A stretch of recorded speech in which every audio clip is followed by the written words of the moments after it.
Today I'm going to teach you how to play Build My Life by Housefires Worship in any key. I'll be demonstrating in the key of C because it's easiest for beginners, but I'll also have the numbers displayed so that you can translate this to any other key. If you were playing the song in the key of G, for example, whenever I play a 5, you would play a D. A big way I build dynamically is with the pad filter, which you'll see being adjusted on the screen as I adjust the knobs on my MIDI keyboard. If you like the sound of these tones or want to see how it works, I'll have my Ableton Worship Keys template linked in the description below. After the full playthrough, I'm going to talk through each of the main parts of the song and why I chose the methods I used for each section. But we'll get to that in a minute. Let's start the playthrough.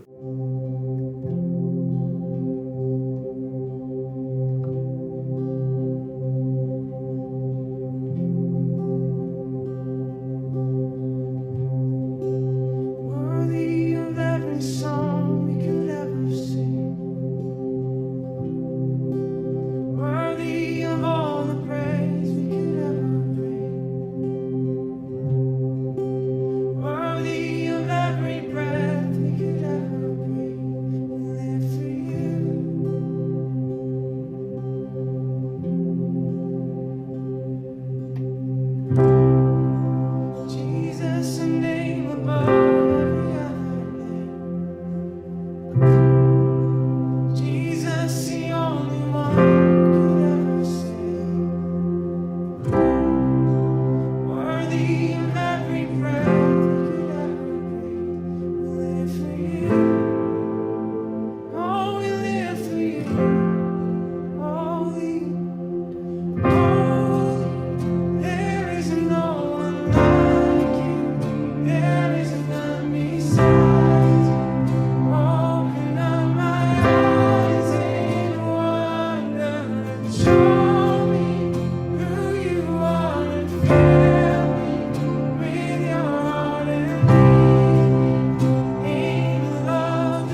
listen to the pads as I adjust this tone knob.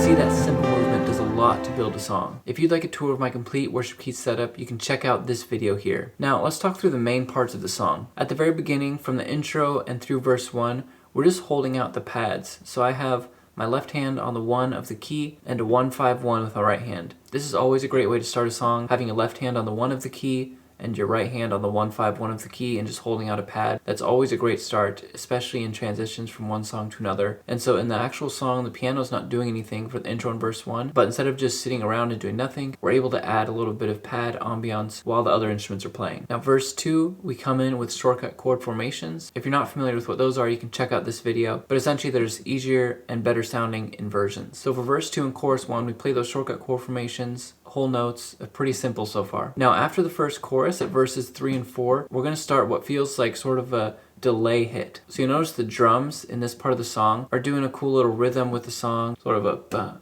ba ba ba ba ba, a little offset. So we're just mimicking that with our hands, and instead of playing a full chord, I'm actually just playing a 5-1-5 with my right hand. So I've got a 5-1-5 with my right hand, and I'm just mimicking those toms from the drums, and occasionally I'm adding a quick little 2-3 melody in between some of the phrases. When you're thinking of how to adjust your playing and change your playing dynamically in a song, often listening to drums like this can be a great tip, because as you listen to the drums, you might notice a different rhythm. You could try to match what they're doing. And also that little 2-3 melody, it's a very simple little thing, but sometimes adding just a couple notes in between phrases can really help a song section feel like it's carrying through and give a little momentum to that section. Okay, now chorus 2 looks pretty similar to chorus 1. We're just playing our shortcut chord formations, but I'm going to bring the pad filter up so it's going to get a little brighter. And then they're going to repeat this chorus, and as the chorus builds, we're going to move from the shortcut chord formations to a 1-5-1 upward arpeggio. And we're going to use this later in the song for the fully built chorus as well, but for now, we're playing the chord and doing a 1-5-1, chord, 1-5-1. Later on, we'll do it where we're doing 2 of those upward arpeggios per chord. But for now, we're doing 1. And arpeggios are great for big choruses, big bridges, because they really add some movement, and movement is really crucial for building a song. Now from this building chorus, we're going to go into an instrumental, and the instrumental is just essentially mimicking the upcoming melody of the bridge. I will build my life upon your... We're just mimicking that melody on the piano, and this is super common in worship music where you mimic the melody of the upcoming section, especially going into a bridge, going into the first verse. A lot of intros and instrumentals are just mimicking the melodies of what's about to come. So we do that, and then as we move into the bridge, we're going to keep doing that exact same thing. So we're going to keep mimicking the melody with our right hand, and eventually as the bridge builds, we'll start to move to half notes instead of whole notes with our left hand, and we'll start to add right hand octaves. Whenever you have sections where you're mimicking a melody, putting that melody into an octave with your right hand is a great way to build that section of the song. So this happens a lot in bridges where you mimic the melody, and then as it builds, you want to move to octaves because that helps build that bridge section. Then we'll move to our biggest chorus, and for this, our pad filter is brought up quite a bit more, and we're doing those 1-5-1 upward arpeggios, but we're doing those with more frequency. So we're doing 2 1-5-1 arpeggios per chord. And then we'll go into the biggest bridges, and that is just going to be the exact same as what we did at the building bridge earlier, where we're going to do right hand octaves mimicking the melody, but our pad filter will be all the way up. So this is the biggest section of the song here, and we'll carry that exact same thing all through the instrumental after that big bridge until the final drop. Now once we drop into the low bridge, we're going to bring the filter down, I'm going to hold out the 1-5-1 of the key, and then I'm going to roll the piano tone off, so you'll see that it's a warmer piano tone, not as bright, and then we'll continue mimicking the melody for a little bit, and as the song fades even further, we'll transition to low chord inversions, just playing whole note chord inversions. So this song is a pretty long song, 9 minutes in length, and depending how your church does, you might have more or less choruses and bridges, but essentially you can follow these rules for how you build the bridges and the choruses, bringing your pad filters up by adding 1-5-1 arpeggios, and whenever you drop, bringing pad filter down, rolling your piano tone off. So these same rules apply no matter how many choruses or bridges you do, just depending on if your team is building or dropping. Now if you're newer to worship piano and want to fast track your learning, I just launched a new worship piano online course. This course takes you through all of the main concepts you need to go from beginner to on a worship team, fast and simple. And I'm really excited to finally have all this information consolidated into one spot. You can check that course out on my website. The link will be in the description below. You can also check out this video that contains a condensed version of a lot of the main tips and tricks from that course.